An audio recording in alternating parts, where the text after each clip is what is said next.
Hello, आज हम लोग वैद्युत फ्लक्स के बारे में जानते हैं। तो देखिए यहाँ पर ये वैद्युत क्षेत्र वेक्टरी से दिखाया गया है और उसमें एक ये तल रखा है उसके लंबवत ऊपर से। इसी तरह से इसमें ये तल खड़ा है और इधर से वैद्युत बल रेखाओं को उस तल में से गुजरते हुए लंबवत दिखाया गया। तो इस सिचुएशन को समझिए। अब सिचुएशन ये भी हो सकती है कि वैद्युत बल रेखाएँ तल के ठीक लंबवत ना हों। तो इस सिचुएशन को दिखाने के लिए तल पर एक ऊपर को अभिलंब खींचा गया है जिसके दिशा में एकांक सदिश n कैप लिया गया है। इस पर भी गौर करिए। अगर किसी तल पर हम एक अभिलंबवत ऊपर की ओर वेक्टर खींचें तो इस वेक्टर को कहते हैं क्षेत्रफल सदिश। ये लिखा हुआ है। अगर पूरा इस तल का क्षेत्रफल डेल्टा एस हो और अवलंबवत दिशा में एकांक सदिश n कैप हो तो ये जो क्षेत्रफल वेक्टर, ये जो सदिश दिखाया गया है, इस क्षेत्रफल वेक्टर को डेल्टा एस बराबर vector delta S is equal delta S into n cap लिख दिया जाता है। इसको हम केवल s से भी रिप्रेजेंट कर सकते हैं। Vector s is equal S into n cap, जहाँ s इसका क्षेत्रफल होगा पूरा। अब हम लोग वैद्युत फ्लक्स के बारे में समझते हैं। वैद्युत फ्लक्स वास्तव में है क्या? देखिए लिखा हुआ है मैंने, किसी क्षेत्रफल के अभिलंबवत किसी वस्तु के प्रवाह की दर उस वस्तु का फ्लक्स होता है। यहाँ पर अभी वैद्युत की बात नहीं की गई, केवल फ्लक्स समझाया गया कि फ्लक्स क्या है। एक्चुअल में फ्लक्स जो है किसी क्षेत्रफल के अभिलंबवत किसी वस्तु के प्रवाह की दर उस वस्तु का क्षेत्र फ्लक्स कहलाती है। इसको और उदाहरण देकर समझाएंगे। इससे नीचे समझिए, जैसे किसी पाइप के अनुप्रस्थ क्षेत्रफल से पानी के प्रवाह की दर पानी का फ्लक्स कहलाती है। अगर पानी किसी पाइप में बह रहा है तो उसके क्षेत्रफल से जो पानी के प्रवाह की दर है वो पानी का फ्लक्स कहलाती है। अब यदि पानी का वेग v हो और पाइप का अनुप्रस्थ क्षेत्रफल डेल्टा एस हो तो v इंटू डेल्टा एस प्रति सेकंड प्रवाहित पानी का आयतन होता है उस पाइप से। और ये जो प्रति सेकंड प्रवाहित पानी का आयतन है यही पानी का फ्लक्स कहलाता है। यह उस क्षेत्रफल से गुजरने वाला पानी का फ्लक्स कहलाता है या पानी के फ्लक्स को बताता है। अब इसी तरह से यहाँ पर हम वैद्युत फ्लक्स को समझेंगे। यदि वैद्युत क्षेत्र में कोई तल अभिलंबवत रखा जाए, जैसे ये रखा हुआ है, वैद्युत क्षेत्र हो गया और ये तल उसमें अभिलंबवत रख दिया गया है, तो उस तल से गुजरने वाला जो वैद्युत क्षेत्र होगा वो वैद्युत फ्लक्स कहलाएगा। इस तल से टोटल जो वैद्युत क्षेत्र गुजर रहा होगा उसको हम वैद्युत फ्लक्स कहेंगे। तो जिस प्रकार हमने पानी के वेग को उसके पाइप के क्षेत्रफल से मल्टीप्लाई किया था, उसी तरह से हम वैद्युत क्षेत्र की तीव्रता का यदि इस पूरे क्षेत्रफल से मल्टीप्लाई कर लें डेल्टा एस से, तो ई इंटू डेल्टा एस ये कहलाता है इस तल से, ये जो तल बना हुआ है इससे गुजरने वाला वैद्युत फ्लक्स। ये मतलब है। अब यदि मान लीजिए कि यदि तल जो है ये जो बनाया हुआ है वैद्युत क्षेत्र ई के लंबवत नहीं है, बल्कि इस तरह से रखा हुआ है झुकाकर कि उस पर खींचा गया अवलंब वैद्युत क्षेत्र के साथ थीटा कोण बनाता है, तो इसका जो क्षेत्रफल वेक्टर होगा वो भी वैद्युत क्षेत्र के साथ थीटा कोण बनाएगा। और इस स्थिति में जो वैद्युत क्षेत्र के अवलंबवत जो क्षेत्रफल होगा इस प्रभावी इस तल का, वो डेल्टा एस कॉस थीटा होता है। ये लंबवत दिशा में प्रभावी क्षेत्रफल होगा, क्योंकि अभी ये टेढ़ा रखा हुआ है इसलिए लंबवत दिशा में केवल इतना पार्ट क्षेत्रफल प्रभावी होगा डेल्टा एस कॉस थीटा।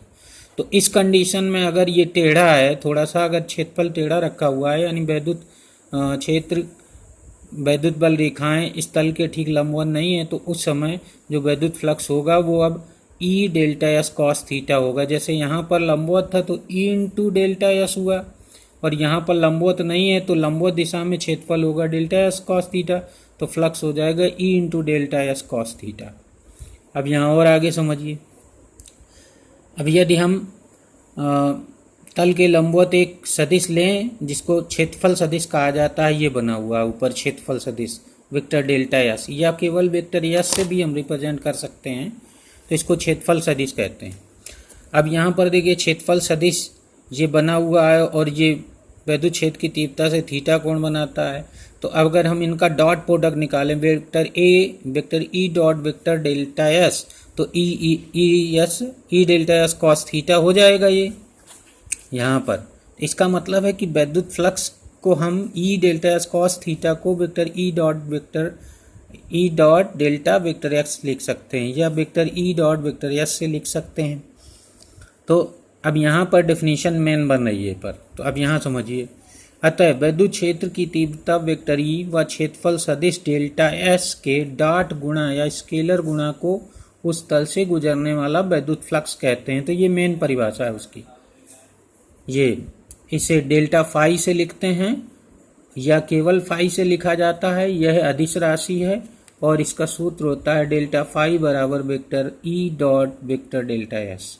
अगर हम फाई से लिखेंगे तो फाई बराबर vector E dot delta S. ये जो फ्लक्स है वो ज़्यादा होता है, ये थोड़ा सा कम होता है। ये एक थोड़े से क्षेत्रफल से गुजरने वाला होता है, ये संपूर्ण क्षेत्रफल से गुजरने वाला माना जाता है।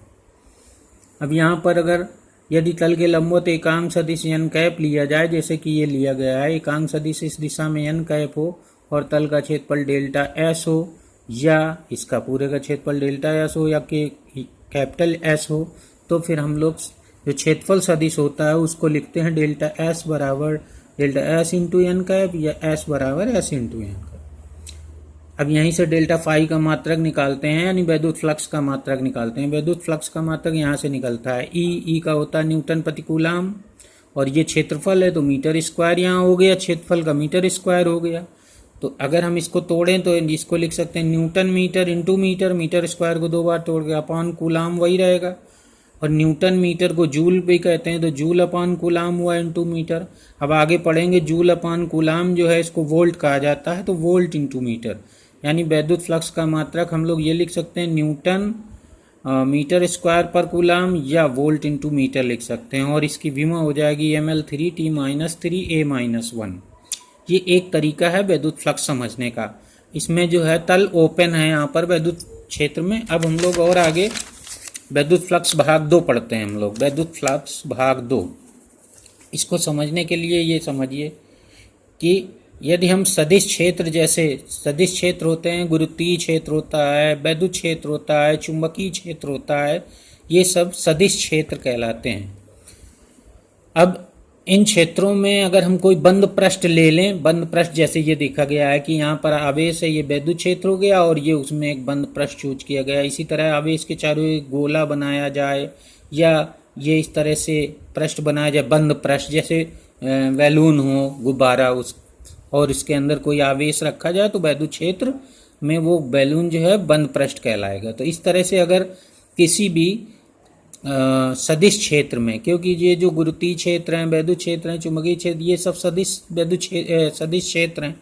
तो यदि इन सदिश क्षेत्रों में कोई क्षेत्रफल लें, बंद क्षेत्रफल, बंद पृष्ठ लें, तो उससे गुजरने वाला जो फ्लक्स होता है, अर्थात सदिश क्षेत्र का पृष्ठ समाकलन, क्योंकि जो वैद्युत पीछे हम लोगों ने फ्लक्स पढ़ा, फ्लक्स के लिए ई डॉट एस यानी वैद्युत क्षेत्र का ये पृष्ठ समाकलन कहलाता है, पृष्ठ समाकलन। तो यहाँ पर अगर हम किसी भी, चाहे हम गुरुत्वीय क्षेत्र हो या वैद्युत क्षेत्र या चुंबकीय क्षेत्र का पृष्ठ समाकलन लें तो उसको हम उस क्षेत्र का फ्लक्स कहेंगे। तो ये जो सदिश क्षेत्र का जो पृष्ठ समाकलन होता है वो बंद पृष्ठ के अंदर उस क्षेत्र के स्रोत की मात्रा से संबंधित होता है। ये प्रयोगों द्वारा देखा गया कि किसी भी क्षेत्र का पृष्ठ समाकलन, और पृष्ठ जो है उस क्षेत्र में ही उपस्थित होगा, बंद होगा पृष्ठ, उसका उस क्षेत्र के स्रोत से, जैसे कि इसको समझिए, जैसे गुरुत्वीय क्षेत्र की बात करें तो गुरुत्वीय क्षेत्र का जो स्रोत होता है वो द्रव्यमान होता है, क्योंकि द्रव्यमान से गुरुत्वीय क्षेत्र पैदा होता है। इसी प्रकार अगर वैद्युत क्षेत्र की बात करें तो वैद्युत क्षेत्र वैद्युत आवेश से पैदा होता है, तो इसका स्रोत वैद्युत आवेश होगा। तो यहाँ पर हम अब यहाँ पर ही केवल वैद्युत फ्लक्स के बारे में समझते हैं। तो अगर ये बंद पृष्ठ है किसी वैद्युत क्षेत्र में, तो फिर वैद्युत क्षेत्र की तीव्रता का इस पृष्ठ के साथ जो पृष्ठ समाकलन होगा वो इसके अंदर उपस्थित आवेश को बताएगा। अब ये देखा गया कि स्रोत की जो मात्रा होती है, अर्थात बंद पृष्ठ के अंदर जो बंद पृष्ठ के अंदर जो स्रोत की मात्रा रखी होती है वो सदिश क्षेत्र के पृष्ठ समाकलन के अनुक्रमानुपाती होती है। ये एक नियम है। इसको हम आगे बढ़ाएं अगर, तो वैद्युत क्षेत्र में बंद पृष्ठ के भीतर, वैद्युत क्षेत्र में बंद पृष्ठ के भीतर, यहाँ पर वैद्युत क्षेत्र के बंद पृष्ठ के भीतर अगर हम उसके स्रोत की बात करें तो वो होगा वैद्युत आवेश। तो अगर वहां पर वैद्युत आवेश सिग्मा क्यू है, यानी टोटल इसके अंदर क्यू आवेश है, तो ये जो क्यू होगा वो वेक्टर ई का पृष्ठ समाकलन के बराबर होगा। Vector E dot vector DS लिखा जाता है। ये है वैद्युत क्षेत्र की तीव्रता का पृष्ठ समाकलन, इसको लिखा जाता है समाकलन वेक्टर ई डॉट डीएस पूरे बंद पृष्ठ के लिए। जिसको हम इस तरह भी लिख सकते हैं, अगर हम डेल्टा एस ले लें क्षेत्रफल को तो डेल्टा एस लिखेंगे, अगर पूरा क्षेत्रफल एस ले लें तो इस तरह से। तो इसको लिखने के 3 तरीके हैं, ये भी लिख सकते हैं, ये भी। इसको बोलते हैं वैद्युत क्षेत्र का पृष्ठ समाकलन। अब आगे यहाँ पर प्रोपोर्शनल को हटाते हैं और एक नया कांस्टेंट लगाते हैं एप्सिलॉन नॉट, तो आ जाएगा sigma Q is equal epsilon not और सरफेस इंटीग्रेशन यानी पृष्ठ समाकलन ई डॉट डी एस बोलते हैं। अगर हम इसको निकालें ई डॉट डी एस को तो ये यहाँ आ जाएगा, तो sigma Q upon epsilon not हो जाएगा। और हम लोग पीछे पढ़ चुके हैं कि ये जो होता है वैद्युत क्षेत्र और क्षेत्रफल वेक्टर का जो डॉट गुणा होता है वो वैद्युत फ्लक्स कहलाता है। इसका मतलब है कि ये राशि वैद्युत फ्लक्स शो करती है। तो स्पष्ट हो जाता है कि पृष्ठ समाकलन ई डॉट डी एस को वैद्युत फ्लक्स फाई कहते हैं, ये लिखा ही हुआ है, पीछे भी है। अतः बंद पृष्ठ से संबंध, अतः बंद पृष्ठ यहाँ पर होना चाहिए, बंद पृष्ठ से संबद्ध वैद्युत फ्लक्स फाई जो होता है वो कुल आवेश का 1/एप्सिलॉन नॉट गुना होता है। तो ये एक फार्मूला है वैद्युत फ्लक्स का। तो इस तरह से 2 फार्मूले तुम्हारे पास अपने पास वैद्युत फ्लक्स के हैं। एक निकालने का तरीका ये है कि vector E dot vector S करके निकालते हैं, या दूसरा हम लोग इस तरह से भी निकालते हैं sigma Q upon epsilon not करके। ये दोनों ही फार्मूले हमारे वैद्युत फ्लक्स को शो करेंगे। ओके।